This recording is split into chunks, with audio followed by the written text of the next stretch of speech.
વાંકાનેર ખાતે શ્રીફળના ભાવમાં આગઝરતી વધારો થયો છે તેમજ પ્રતિ નંગ ₹20 વેચાણ જે હવે ₹30 વેચાય છે તેમજ આંધ્રપ્રદેશ, કર્ણાટક અને તમિલનાડુમાં પણ શ્રીફળનો પાક ફેલ થતાં ભાવમાં વધારો થયા હોવાનો વેપારીઓએ દાવો કર્યો હતો। ઊંચા ભાવ વધારા બાબતે વેપારીઓએ રોષ વ્યક્ત કર્યો હતો। મારું નામ પ્રિયાંક દોશી છે। અમે વાંકાનેરમાં વર્ષોથી અગરબત્તી નારિયેળનો તેનો ધંધો કરી રહ્યા છીએ।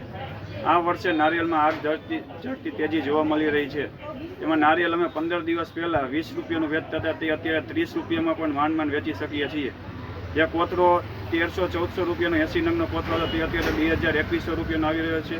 હજી પણ વેપારીઓ ઉપર એમ જણાવી રહ્યા છે કે હજી પણ ભાવ વધારો આવશે અને ₹35-40 નારિયેળ વેચવું પડશે। આમાં અમારે ગ્રાહક સાથે પણ ઘર્ષણ થઈ રહ્યું છે। ગ્રાહક કોઈ સમજતા નથી, પાછા વહી જાય છે। તેના લીધે નારિયેળના લીધે અમારે બીજી પણ વસ્તુ ખપતી નથી। તો આના માટે યોગ્ય પગલાં લેવા વિનંતી। મારું નામ સુફિયાન ગોરડિયા અને છેલ્લા 15 વર્ષથી હું નારિયેળનો હોલસેલનો વેપાર કરું છું। આટલા સમયમાં આ પહેલી વાર આવું બધું આપણે જોયું છે કે આવા ભાવ કોઈ દિવસ થયા નથી અને આ થવાનું મેન કારણ આંધ્ર, તમિલનાડુ અને કર્ણાટક આ બે રાજ્ય જે છે એમાં સિન્ડિકેટ થઈ ગયું છે અને માલ પુષ્કળ આવતો નથી અને ફૂલ શોર્ટેજથી માલ આપે છે એ લોકો। 10 ગાડીનું આપણે રિક્વાયરમેન્ટ હોય એની સામે 1 ગાડી મોકલે છે એટલે બજાર બહુ હાઈએસ્ટ થઈ ગઈ છે અને આવા ભાવ આટલા વર્ષમાં અમે કોઈ દિવસ જોયા નથી અને હજી કદાચ આ ભાવ ક્યાં પહોંચે એની કોઈ શક્યતા જ નથી। અત્યારે જો અને તોડી નીતિ અપનાવવાની, રોજે રોજ ભાવ નવા અપડેટ મળતા રહેશે। હું વાંકાનેર કરિયાણા એસોસિએશનનો પ્રમુખ લલિતભાઈ પિંડોરા।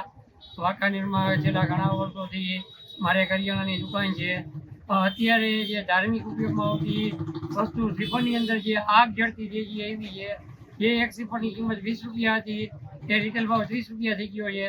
એક કોથળાની અંદર જે 500 થી 700 વધારો આવ્યો છે।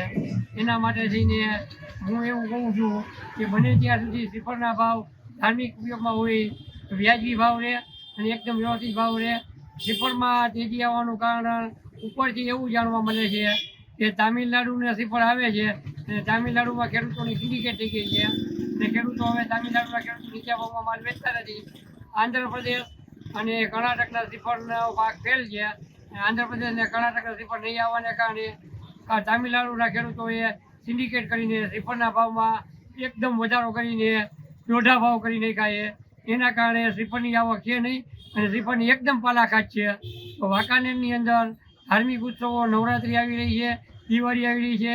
આ બધા પ્રસંગોને આ બધા તહેવારોમાં શ્રીફળની જરૂરિયાત વ્યાજી બધી હોય તો બને ત્યાં સુધી હું સરકારને એવી નમ્ર અપીલ કરું છું કે આની ઉપર પૂરતું ધ્યાન આપીને વ્યવસ્થિત કંઈક ઘટતું કરે તો આ ધાર્મિક ઉપયોગની વસ્તુ વ્યાજબી ભાવથી મળી રહે।